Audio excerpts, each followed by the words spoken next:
Bienvenue dans le débat de France 24. Il n'y aura donc pas de rencontre Trump-Poutine ce samedi autour de midi comme c'était prévu à Buenos Aires, la capitale argentine qui devait donc être le théâtre de cette 4e rencontre entre le président américain et son homologue russe sur fond de G20 et d'escalade des tensions qui ne sont pas sans rappeler la guerre froide aux portes même de l'Europe entre Russes et Ukrainiens, de quasi-guerre commerciale aussi entre Américains et Chinois. Bref, ce G20 est-il celui de tous les dangers ou l'occasion au contraire d'apaiser les tensions du monde par la négociation? Pour en débattre, j'ai le plaisir d'accueillir Renaud Girard, correspondant de guerre, chroniqueur international au Figaro, auteur de Quelle diplomatie pour la France? Prendre les réalités telles qu'elles sont, c'est paru aux éditions du CERF. Et puis, vous écrivez également à tous les mardis la chronique internationale dans le Figaro. Merci Renaud Girard d'avoir accepté notre invitation. Merci également à vous Yves Doutrio, vous êtes ancien diplomate, professeur associé à l'Université Paris 1. Également parmi nous aujourd'hui Jean-François Di Meglio, président d'Asia Center, dont le 4e numéro, sorti du 4e numéro d'Asia Trends, que je présente ici à l'antenne, je ne sais pas si on le voit, voilà. Et puis avec nous en direct de Washington cette fois, c'est notre correspondante Sonia Dridis. Sonia, on a du mal à suivre Donald Trump, puisque après avoir dans un premier temps laissé planer le doute sur cette rencontre avec Vladimir Poutine, après avoir ensuite confirmé cette rencontre et dit même que, elle était totalement opportune à l'occasion de ce G20. C'était dans un entretien qu'il avait accordé à nos confrères du Washington Post. Finalement, il s'est ravisé, Donald Trump, et il annule purement et simplement cette rencontre avec son homologue russe. Oui, alors j'étais tout à l'heure à la Maison-Blanche et Donald Trump s'est exprimé devant nous, les journalistes, avant de prendre son hélicoptère pour ensuite s'envoler pour l'Argentine. Et il a dit devant nous que la rencontre devait toujours avoir lieu, que selon lui, elle allait avoir lieu à un moment opportun. Et puis, en fait, à peine parti, il a tweeté depuis son avion pour dire que finalement, il annulait cette rencontre car les navires et les marins n'avaient pas été retournés à l'Ukraine par la Russie. Alors, évidemment, cela montre qu'il a changé d'avis en à peine une demi-heure, puisque entre le moment où il s'est exprimé depuis la Maison-Blanche et ensuite quand il était dans l'avion pour l'Argentine. La porte-parole de la Maison-Blanche, Sarah Sanders, a dit à des journalistes qu'il avait changé d'avis après avoir lu un rapport détaillé sur les actions de la Russie en Ukraine dernièrement. Donc c'est ce que vient de dire la porte-parole de la Maison-Blanche. Mais évidemment, tout cela est encore très confus. Alors certains à Washington disent que face aux dernières révélations de son ancien avocat Michael Cohen sur les liens entre la campagne de Donald Trump et la Russie, alors il a peut-être voulu montrer que justement il était ferme face à la Russie et puis un petit peu changer le sujet puisqu'aujourd'hui on parle beaucoup de Michael Cohen ici aux États-Unis. En tout cas, cette rencontre est désormais bel et bien annulée.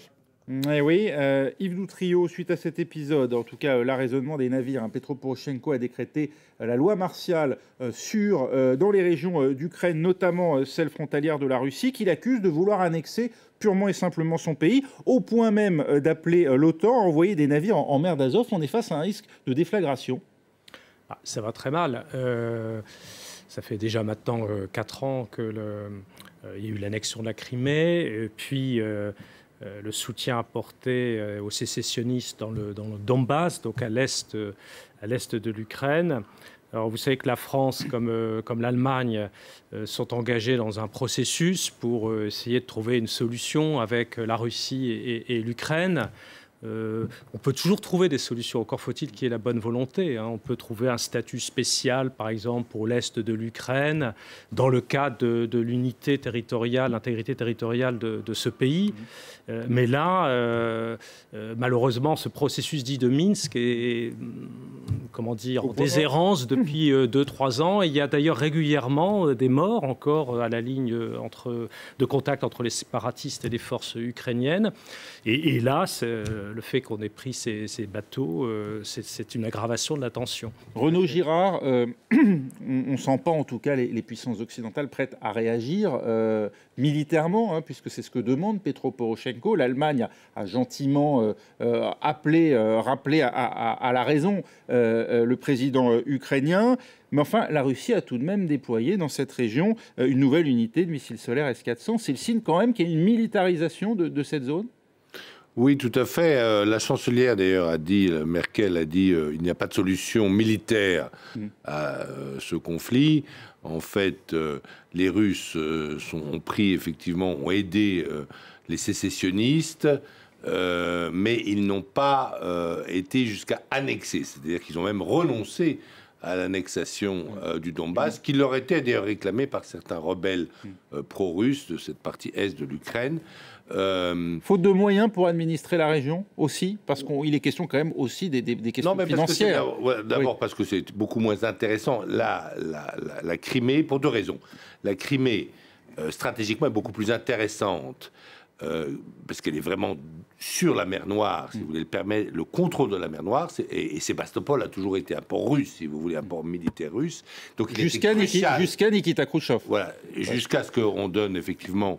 Nikita Khrouchtchev donne la Crimée à l'Ukraine, mais c'était des régions administratives, si vous voulez.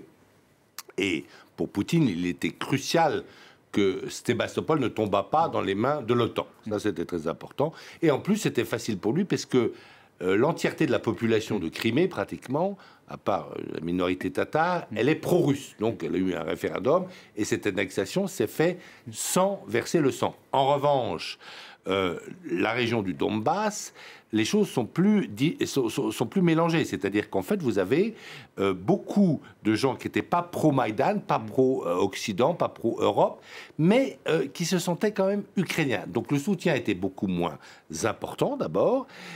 Et puis ensuite, ça a provoqué des sanctions considérables de l'Occident. Et c'est une région qui est peu intéressante, qui est une région qui est comme ça en déshérence, et peu intéressante pour la Russie. Et la Russie, en fait, ne sait pas comment enlever cette épine du pied. Alors, c'est regrettable.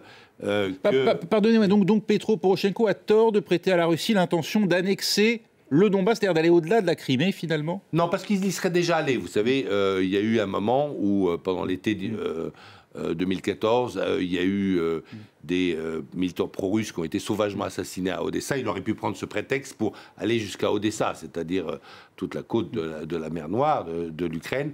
Et il n'y est pas allé. Donc en fait, vous savez, il faut voir que Poutine, en fait, en Russie, il est plutôt centriste. C'est-à-dire qu'il y a beaucoup plus de nationalistes que lui. Le fameux opposant qui n'avait pas eu le droit de se présenter à l'élection, Navalny, sur la Crimée, il soutient à 100%.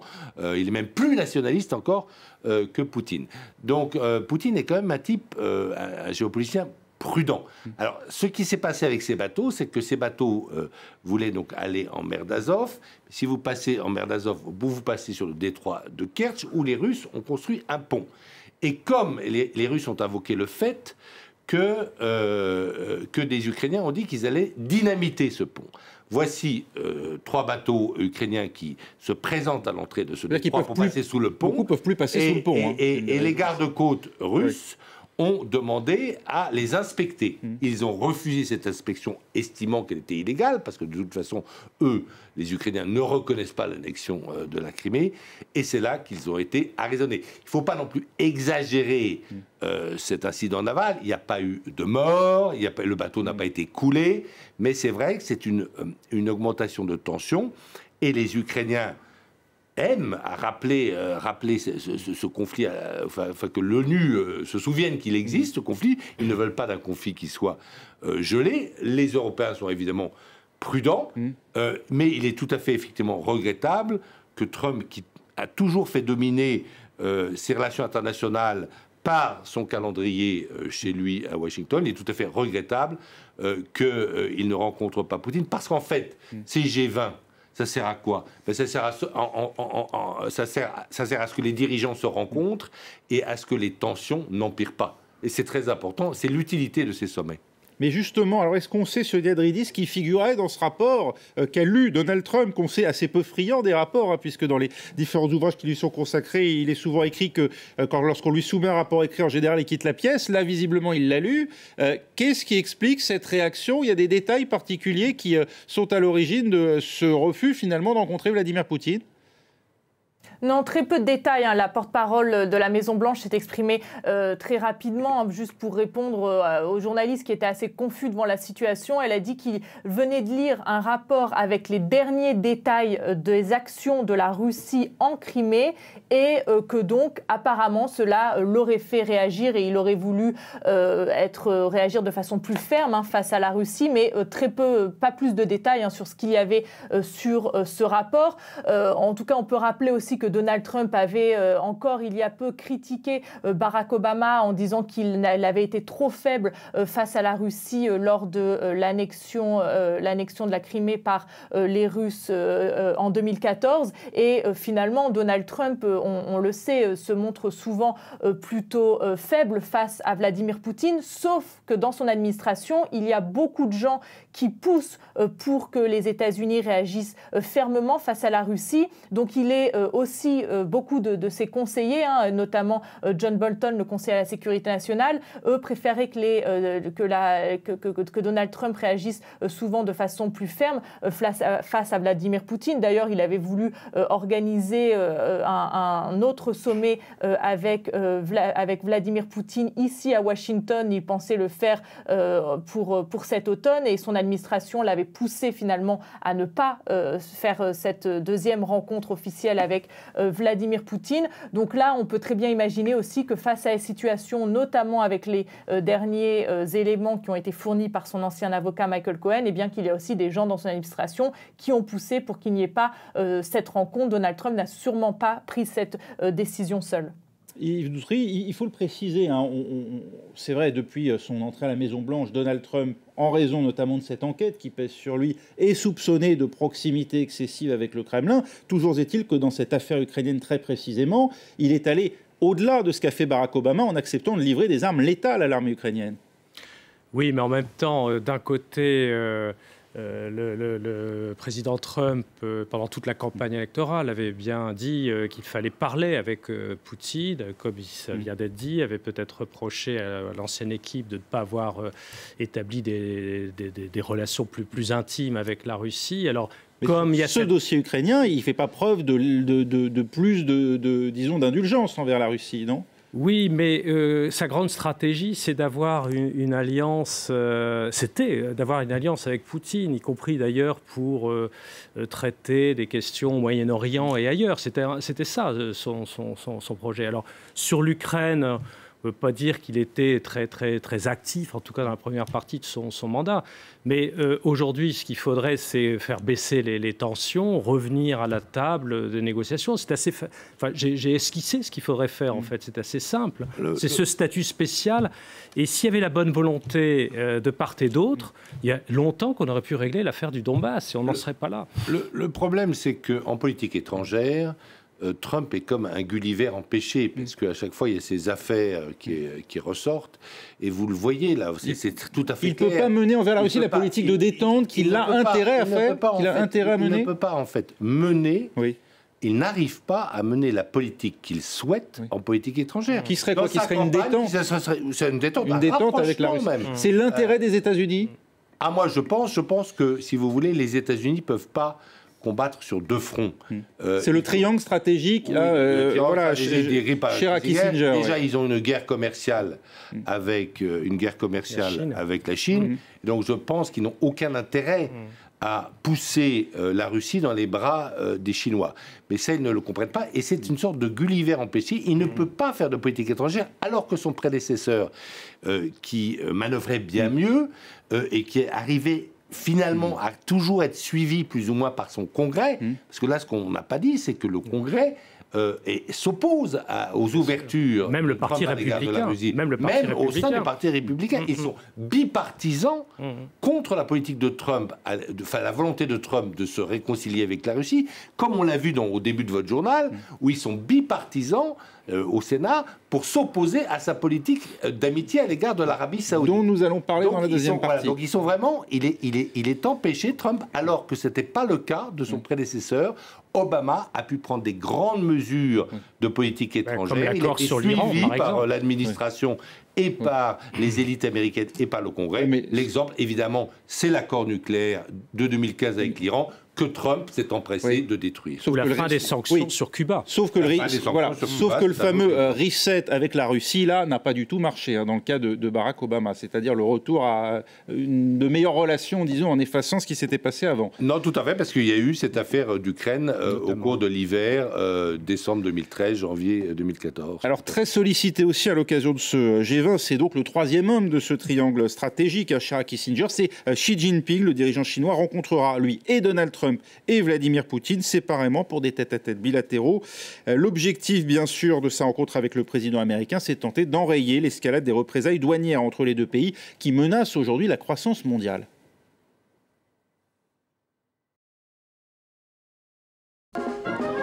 Donald Trump et Xi Jinping se connaissent bien. Le président américain s'était rendu à Pékin en novembre dernier. Les deux hommes doivent dîner ensemble ce samedi. Et avant cette nouvelle rencontre, l'hôte de la Maison-Blanche fait monter la pression.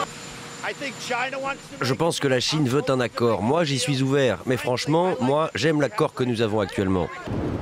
Tout commence au mois de mars dernier. Donald Trump annonce l'introduction de taxes sur l'acier et l'aluminium venus de Chine.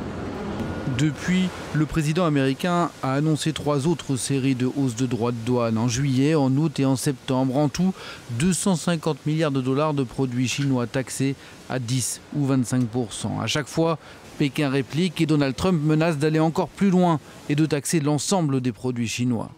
Le président américain dénonce depuis longtemps la politique commerciale de la Chine, la jugeant agressive et utilisant des pratiques déloyales. Les négociations se sont intensifiées depuis plusieurs jours. Nous voulons certainement mettre un terme à cette crise, mais il faudra des efforts des deux côtés. La guerre commerciale entre Pékin et Washington a provoqué une tension des marchés depuis plusieurs mois.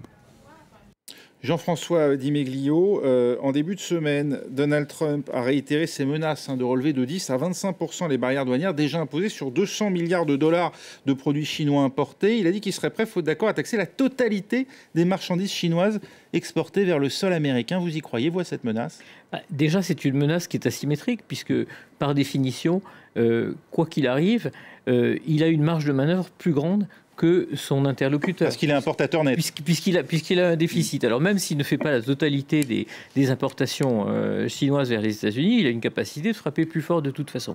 Ce qui est clair, c'est que là aussi, on est dans une instrumentalisation du débat commercial, puisque ce qui intéresse Trump, ça n'est pas simplement ce déficit commercial, c'est d'une part son opinion publique domestique, comme on l'a mentionné sur d'autres sujets, et puis aussi, c'est la montée en puissance de la technologie chinoise. En fait, ce qui intéresse Trump, c'est de remettre les Chinois autour de la table.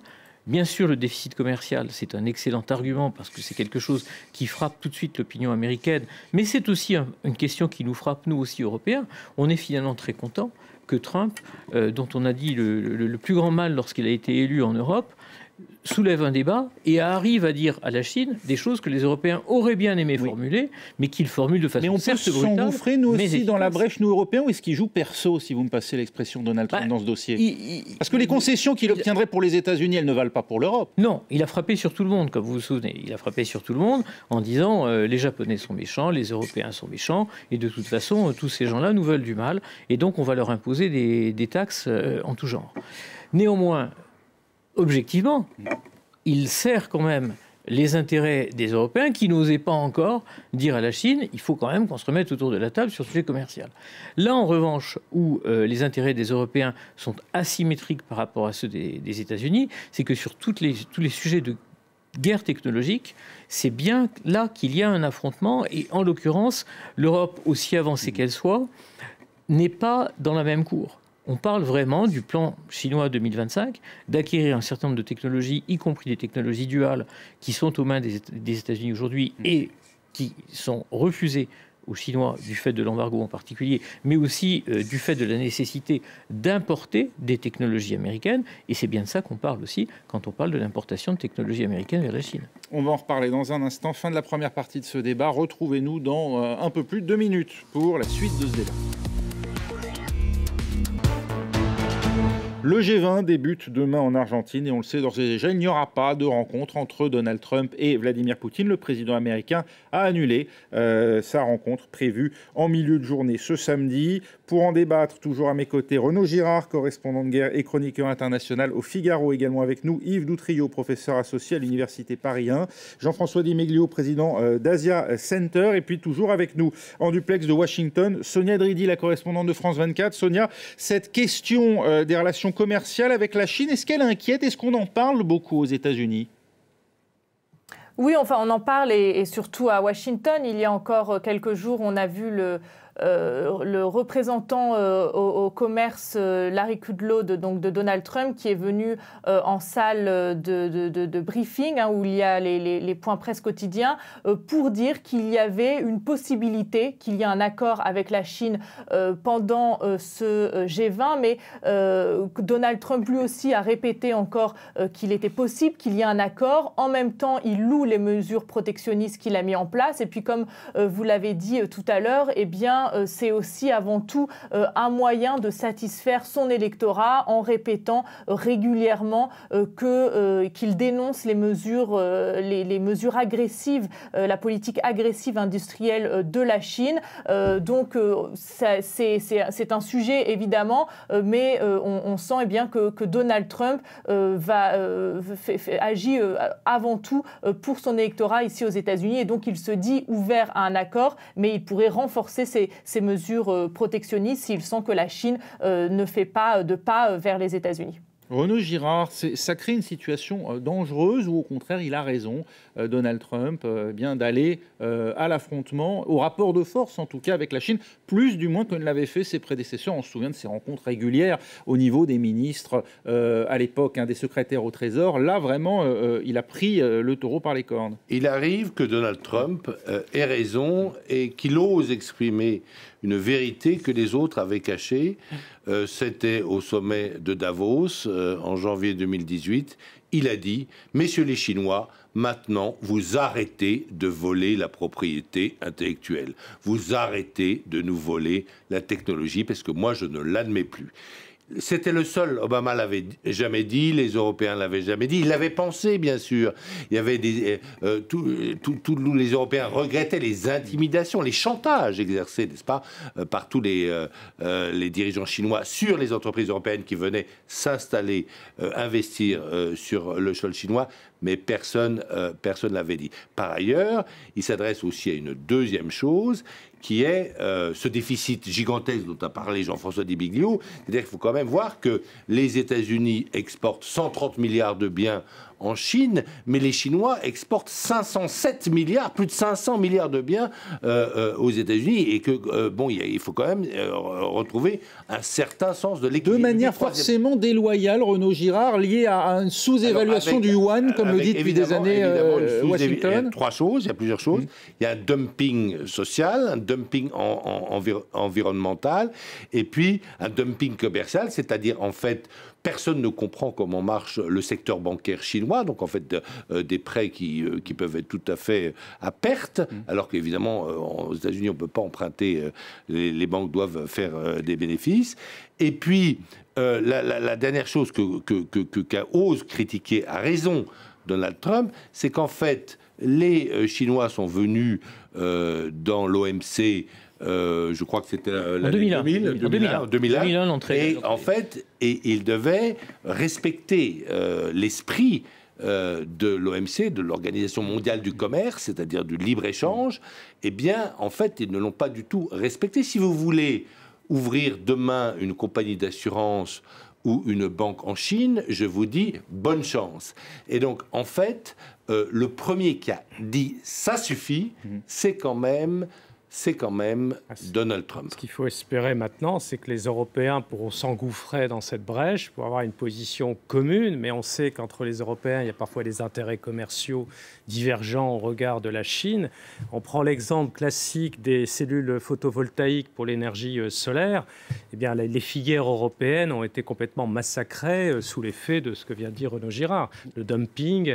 Vous voulez dire que l'Europe a intérêt à cette attitude qu'a Donald Trump envers la Chine ? Le grand thème maintenant, dans la perspective des élections européennes de mai prochain, c'est l'Europe qui protège. L'Europe qui protège, y compris contre le dumping social, environnemental chinois. C'est l'un des thèmes.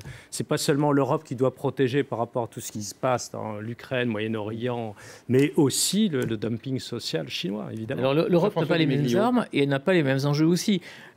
Trump réagit sur des éléments qui sont des éléments aveuglant, des grands problèmes qui se posent à l'Amérique. En fait, l'une des questions... d'après vous ? Oui, parce que la vraie question, c'est en fait comment rétablir un ordre mondial avec un pays qui déroute, qui désarçonne et qui n'a pas envie d'être un joueur de l'ordre mondial. Qui est pourtant, Renaud Girard vient de le dire, qui a adhéré à l'OMC, qui était censé adhérer à ces règles. Alors, or, il évoque la question des prêts subventionnés au secteur privé. Dans l'intégration de la Chine dans le concert mondial, comme on disait autrefois, on a 2 temps. C'est-à-dire que jusqu'en 2011-2012, au moment où Xi Jinping va arriver au pouvoir, on a une Chine qui joue le jeu. Elle ne sait pas encore jusqu'où ça va l'amener, mais en tout cas, elle teste le climat d'entente globale. Et elle s'insère effectivement dans l'OMC en se disant toujours qu'elle va garder des cartes pour elle. Elle les a gardées puisque l'Europe, en l'occurrence, a refusé de lui octroyer le statut d'économie de marché en 2016. Elle s'attendait à ce qu'on la lui donne. Et puis à partir de 2012, elle se sent beaucoup plus forte et elle se dit, en marge de ces institutions qui fonctionnent plus ou moins bien et d'ailleurs de plus en plus mal, y compris d'ailleurs comme Trump nous en donne l'exemple, eh bien nous allons jouer notre propre jeu. Mais simplement, on est dans un monde que nous sommes tous en train de décrire, qui a besoin de réécrire un certain nombre de règles, mais de règles qui s'appliquent à tout le monde. La Chine, ce dont elle a envie, c'est que tout ce qui se passe autour d'elle se passe le mieux possible, et surtout qu'on ne vienne pas la chercher sur des règles qui concerneraient le monde entier, parce que c'est beaucoup trop pour elle. Aujourd'hui, elle n'est pas encore prête. Et ce que Trump veut, implicitement, peut-être le sait-il, peut-être arrive-t-il à le formuler de très loin, mais en tout cas, tout ce qu'il dit conduit à cette direction, c'est un nouvel ordre mondial. Mais il ne sait pas comment le faire. C'est ce qu'a dit très justement Renaud Girard, c'est-à-dire qu'on voit bien qu'il dit des choses, mais il ne peut pas aller jusqu'à la formulation complète, la formulation synthétique, parce qu'il a effectivement un bipartisme en face de lui qui n'est pas d'accord, et puis parce que lui-même, il a des idées à court terme, va-t-on dire. Alors, il ne s'est pas forgé une alliance, si vous voulez. Oui. La moindre des choses. Il a tout à fait compris. Pourtant, il avait un Steve Bannon qui lui fournissait le logiciel pour aller mener une politique envers la Chine. Mais si vous voulez, il a tout à fait raison sur le point de la Chine. Mais sa haine du multilatéralisme à Trump l'a aveuglé. Il a fait 2 erreurs stratégiques majeures dans cette remise à plat nécessaire de la Chine, il faut le dire. La première erreur, c'est qu'il a dénoncé le traité transpacifique qui avait été signé à Auckland, en Nouvelle-Zélande, où en fait il y avait toutes les puissances industrielles d'Asie qui faisaient un marché commun avec des règles communes contre la Chine. Donc il valait mieux en être que la politique de la chaise vide. Évidemment. Et la deuxième chose, c'est qu'au lieu de prendre l'Europe avec lui dès le début dans une politique pour imposer ses normes et imposer des règles, et la Chine, ça aurait été difficile pour elle d'affronter à la fois l'Europe et à la fois les États-Unis. Aujourd'hui, la Chine, elle prend les pays européens un par un, elle essaie de les gagner un par un. Mais s'il y avait eu une politique commune dès le départ, Amérique, Europe contre la Chine, les fruits en auraient été bien meilleurs. Et donc c'est ça son erreur, et c'est ça sa difficulté aujourd'hui à sortir de cette guerre commerciale. Mais voilà, ce que je voulais dire, c'est qu'en termes de propagande, on a maintenant les Chinois qui vous expliquent qu'ils sont pour le multilatéralisme et contre le protectionnisme, suite à la dénonciation de l'accord transpacifique. Or, je reviens au G20, théoriquement, ça a été créé en 2008, donc c'est la 10e année, et c'était l'objectif d'être tous ensemble par rapport à la crise mondiale de 2008, et notamment d'éviter la tombée dans le protectionnisme. Et alors là, on peut augurer un communiqué final particulièrement vide. Il n'y aura pas d'accord avec la Chine. Il y en a un. Il n'y aura pas d'accord bilatéral entre États-Unis et Chine à l'occasion de ce G20, d'après vous ? Je ne pense pas que c'est trop tôt. Il y aura certainement un entretien, c'est même prévu, mais enfin, c'est des conversations très techniques. Je ne pense pas. Je pense pas que si on a un communiqué final, on sera très chanceux. Dans un G7 où il n'y avait que les Occidentaux, on a eu un communiqué final, mais à peine Trump est revenu Trump avait pris son avion. Il l'a dénoncé dans l'avion. Et à la PEC, on a eu un grand sommet donc Asie-Pacifique il y a 15 jours maintenant. Et à la PEC, pour la première fois, ce sommet s'est conclu sans communiquer. Donc on a effectivement un multilatéralisme qui vole en éclats. Le problème qu'on a avec la Chine, c'est qu'on partage avec elle, en principe, le goût pour le multilatéralisme, mais on partage avec les États-Unis un certain nombre d'intérêts communs, et ils nous le dénient. Et donc on est, pour reprendre la question de l'Europe, l'Europe pourrait apporter de l'eau au moulin du multilatéralisme, mais elle est un peu prise entre... Regardez ce que dit d'ailleurs Emmanuel Macron à l'occasion de ce G20. Pour lui, ces réunions n'ont aucun intérêt si elles ne débouchent pas justement ou si elles ne permettent pas une négociation. Le risque est celui d'un tête-à-tête entre la Chine et les États-Unis et d'une guerre commerciale destructrice pour tous. Ce qu'on risque, c'est le blocage des forums multilatéraux comme le G20. Si nous ne montrons pas des avancées concrètes, nos réunions internationales deviennent inutiles et même contre-productif, c'est vrai, Yves Doutrillo. Mieux vaut ne pas faire de G20 qu'un G20 qui montrerait ce visage. Si c'est un G20, et c'est le risque évidemment devant nous, qui montre ses divisions, son incapacité à avoir quelques lignes communes, c'est absolument désastreux. Et donc l'objectif, je reviens à 2008, c'était de travailler ensemble, en dépit de nos différences. On avait lutté contre les paradis fiscaux, la corruption internationale. Voilà. Oui, mais il y a des crises sans cesse. Bon, vous souvenez-vous de la conférence de Paris sur le réchauffement climatique. Bon, là encore, l'initiative de M. Trump nous met avec la Chine, finalement. C'est les Chinois qui défendent l'accord climatique avec les Européens, enfin, en tout cas en théorie. Donc, vous voyez, là encore, la Chine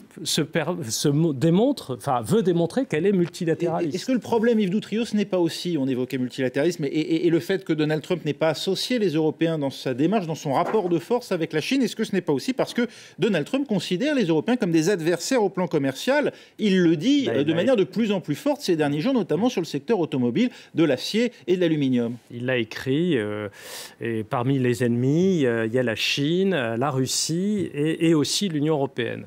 Bon, jamais un président des États-Unis n'a dit des choses comme ça. Bon, évidemment, c'est commercial, on a bien compris. Il les considère à la fois comme des adversaires ou des esclaves, ou les deux à la fois, si vous voulez, des Spartacus, si vous voulez, parce que il a menacé lorsqu'il a unilatéralement dénoncé l'accord nucléaire dont je parlais tout à l'heure avec l'Iran, qui faisait pourtant l'objet d'une résolution des Nations Unies qui avait été négociée par le secrétaire d'État américain Kerry.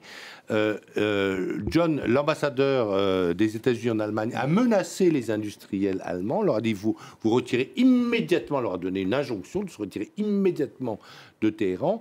Et aujourd'hui, effectivement, il faut le dire, les Européens se conduisent comme des esclaves à l'égard des États-Unis. Peugeot, son premier marché à l'export, c'est l'Iran, il s'est retiré beaucoup de sifflets. Alors, c'est vrai, faire autrement vu le poids du dollar. Hein. C'est vrai que Federica Mogherini, c'est-à-dire le haut représentant pour les affaires étrangères de l'Europe, a proposé ce qu'on appelle un special purpose vehicle, c'est-à-dire une sorte de chambre de compensation qui pourrait permettre de continuer à commercer avec l'Iran. Est-ce que l'Iran puisse exporter son pétrole selon ce que dit la résolution du Conseil de sécurité des Nations Unies. Elle a fait cette proposition fin septembre. Eh bien, on voit toujours rien venir, et on sait que l'Autriche, qui devait accueillir cette institution financière, si vous voulez, eh bien, c'est décrié. Donc, en fait, les États-Unis font peur. Les Européens aujourd'hui sont même, on peut dire, tétanisés. Oui. Les chefs des banques. Les États-Unis font peur. Ils font peur, mais en même temps, il met les Européens en face de leurs responsabilités. Il est en train de leur dire, comme il a dit d'ailleurs aux Japonais et à un certain nombre de pays en Asie-Pacifique, je serai moins présent à vos côtés. Alors bien sûr, il dit des choses un peu violentes, mais son message, c'est quoi? Je serai quand même moins présent à vos côtés, donc débrouillez-vous vous-même. Voilà. Donc le ballon est quand même dans le camp des Européens. Là, je pense que c'est une opportunité. Non, la réponse aujourd'hui, c'est non. Et je pense que Trump peut être une opportunité. Enfin, c'est ce qu'essaie de faire la France, et puis avec d'autres, avec des initiatives européennes, y compris dans le domaine de la défense.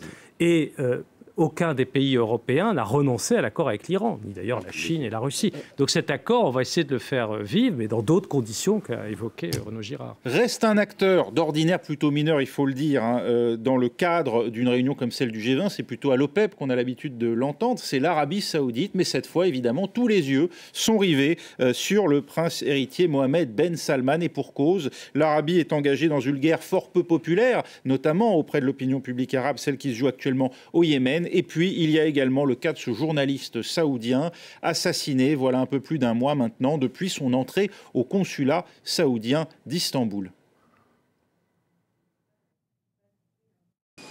Un certain malaise accompagne l'arrivée de Mohammed Ben Salman à Buenos Aires. Difficile pour les dirigeants des plus grandes puissances mondiales de savoir comment se comporter avec le sulfureux prince héritier saoudien.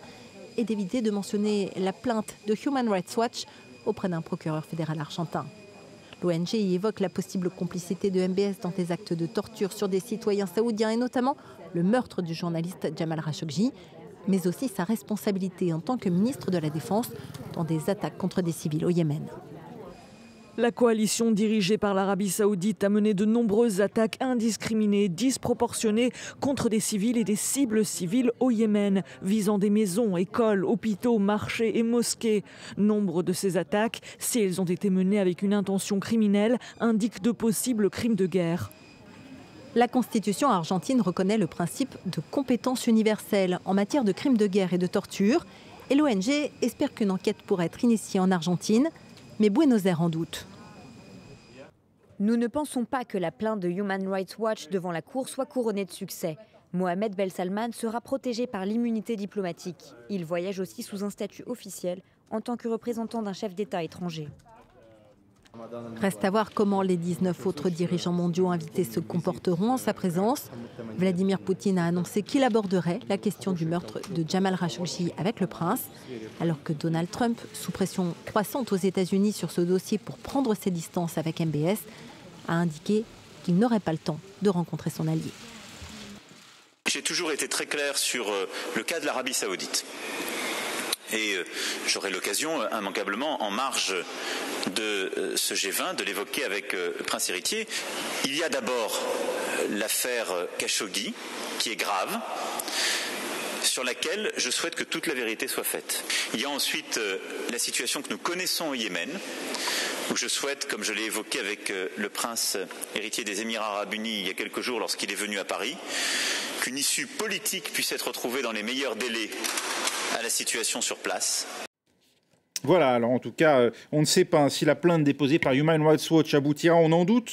En tout cas, là, à l'occasion de ce G20, mais toujours est-il qu'elle a contribué à braquer le projecteur un peu plus sur la personne de Mohamed Ben Salman. Ce qu'on sait, c'est que vous venez de le comprendre, Vladimir Poutine le rencontrera, tout comme Emmanuel Macron, qui l'a donc annoncé aujourd'hui. En revanche, celui qui avait l'habitude de le voir dans le passé, Donald Trump, du côté de la Maison-Blanche, on se contente de parler d'une simple interaction. Sonia Dridi, on est gêné réellement aujourd'hui, du côté de Donald Trump, de se voir, de s'afficher aux côtés de Mohamed Ben Salman, alors que le Sénat, à majorité républicaine, vient d'engager la possibilité d'une résolution qui, là aussi, irait à l'encontre de ses intérêts avec l'Arabie saoudite. Oui, la situation est très embarrassante pour la Maison-Blanche. Le Sénat, en effet, a défié l'administration Trump en adoptant un projet de résolution hier. C'était une première étape, une résolution qui veut mettre fin au soutien des États-Unis, notamment soutien logistique à l'Arabie saoudite dans cette guerre au Yémen. La résolution, ce projet de résolution a été voté à 63 voix pour et 37 voix contre, et 14 sénateurs républicains ont soutenu cette résolution. Donc c'est important, c'est une résolution bipartisane et ça montre vraiment le malaise qu'il y a au sein des élus, notamment chez les élus républicains, face à la relation entre Riyad et Washington. Et s'il n'y avait pas eu cette affaire Jamal Khashoggi, cette résolution qui a déjà été tentée d'être adoptée dans le passé n'aurait pas forcément été adoptée. Mais là, on voit vraiment que le cas Khashoggi a poussé certains sénateurs, notamment des républicains, à adopter cette résolution. C'est clairement un défi à la Maison-Blanche, puisqu'hier, le secrétaire d'État Mike Pompeo a demandé aux élus de ne pas appuyer cette résolution.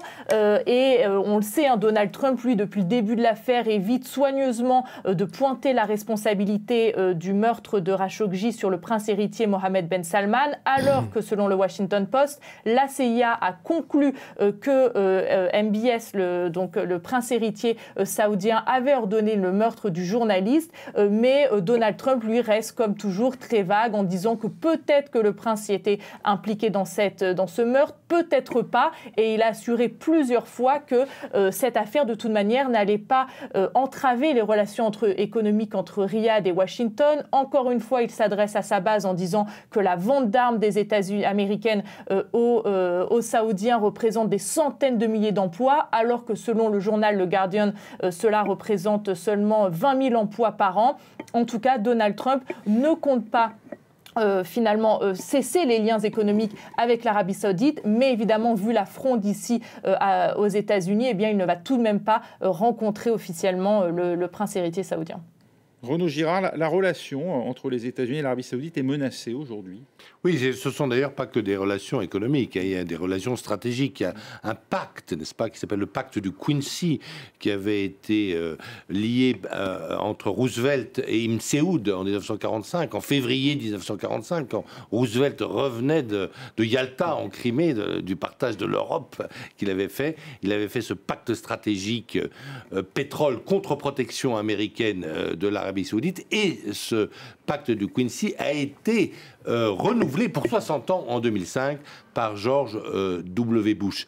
Alors, mais aujourd'hui, je l'ai dit, en politique étrangère, président Trump est un Gulliver empêché, et on voit le Congrès qui va sans doute lui interdire d'utiliser les armes livrées par l'Amérique dans sa guerre au Yémen, qui a provoqué cette guerre, qui a été d'ailleurs déclenchée. C'était un petit peu parce que dès qu'il a été nommé ministre de la Défense, ce jeune prince héritier, eh bien pour montrer, pour asseoir son autorité entre guillemets, il a déclenché cette guerre terrible où il n'utilise que des avions, parce que les soldats saoudiens à terre, ça vaut pas grand-chose, que les avions. Et évidemment, on a vu toutes ces images de ces écoles, de ces enfants qui meurent par centaines au Yémen, et aussi d'une crise humanitaire terrible avec des maladies, etc. au Yémen, qui est provoquée par cette intervention non nécessaire des Saoudiens. Les Saoudiens n'avaient aucune raison pour intervenir dans ce qui était une politique ou même peut-être un début de guerre civile au Yémen, mais ça ne les regarde pas. C'était sud de la péninsule, ça ne les regardait pas. Et en tout cas, cette guerre civile ne les menaçait pas. Ils sont intervenus. Et là, effectivement, on peut, alors on ne le sait pas encore, mais si ce phénomène continue, on peut voir le Congrès américain obliger l'exécutif américain à rompre une alliance qui durait depuis 70 ans. D'autant plus que la dimension économique avec le pétrole est plus là. Et puis là, elle était présente, mais maintenant avec le gaz de schiste, effectivement, les États-Unis sont beaucoup moins dépendants. Et aujourd'hui, ce matin, le prix du baril américain est descendu, c'est extraordinaire. Ce matin, il est descendu en dessous des $50, donc très bas pour le baril. Et on peut s'interroger sur les effets à terme, d'ailleurs, de la lutte des pouvoirs au Proche-Orient, entre l'Iran et l'Arabie Saoudite. Infréquentable aujourd'hui, Mohamed Ben Salman ? Pas pour Vladimir Poutine, ni pour Emmanuel Macron, visiblement. Il faut dialoguer, il faut discuter. Il faut, ce qu'a dit le président de la République, c'est on a besoin d'éléments sur cette affaire très grave, évidemment. Ça peut remettre en cause les intérêts de l'Arabie Saoudite, ce qui s'est passé ces derniers mois, d'après vous, Jean-François Di Meglio. Comme le dit Yves Doutrio, c'est un pays avec lequel on est obligé de compter. C'est un pays qui a une démographie absolument extraordinaire. C'est un pays extrêmement jeune qui, dans les 10, 20, 25 prochaines années, va devenir un pays incontournable, en plus de sa position stratégique. C'est d'un point de vue démographique, c'est-à-dire bien sûr d'un point de vue de marché, mais aussi d'un point de vue de l'importance qu'il va avoir sur la carte, qui va être très important. Donc on peut absolument pas en faire l'économie. Simplement quand même, on peut quand même émettre des doutes sur la qualité de pays qu'on fait pour l'Arabie Saoudite. Si vous voulez, l'Arabie Saoudite est tout sauf unie. Le nationalisme, ils n'ont pas d'armée, parce que sinon, dans la guerre au Yémen, ils sont obligés de recourir à des mercenaires, parfois érythréens, enfin de toutes les nationalités de la zone. Il y a une famille régnante. Il y a des princes. C'est une famille. C'est la famille d'Ibn Saoud qui est alliée avec une sorte de famille de prêtres descendants d'Abdel Wahhab, qui est une sorte de puritain du XVIIIe siècle, qui a fait cette forme d'islam extrêmement intolérante, qui a été exportée à travers le monde grâce à l'argent du pétrole. Mais aujourd'hui, vous avez beaucoup de Saoudiens qui ne respectent pas cette famille royale. Et puis vous avez aussi, notamment dans toutes les zones pétrolières, une population chiite, donc à l'est de l'Arabie Saoudite, qui fait au moins 15% de la population, qui, eux, alors là, carrément, haïssent le régime et la famille royale. Pour compléter... C'est le mot de la fin, malheureusement. Désolé, Yves Doutrio, parce que là, il faut... Allez-y, vous aviez un mot à dire? Non, ce que je voulais dire, c'est qu'avec le régime, le système MBS, il y a eu une évolution dans les dernières années. C'est qu'avant, vous aviez 10 000 princes. Et là, avec le système actuel, vous n'en avez plus qu'un. Donc, si celui-là est mis en cause, il faut peut-être revenir à l'ancien système. Enfin, il y a beaucoup de rivalité entre les... En tout cas, il donnait un visage à l'Arabie Saoudite, visage qui a été trouvé sympathique un temps du côté de l'Occident. Ce n'est plus le cas, semble-t-il. Non, surtout qu'on sait que des femmes qui avaient demandé des droits tout à fait normaux ont été torturées en prison. Et donc ça s'ajoute à l'affaire Khashoggi, c'est beaucoup trop. Là. Merci Renaud Girard, merci à vous Yves Doutrio, merci également à Jean-François Di Meglio et à Sonia Dridi qui était avec nous en duplex de Washington.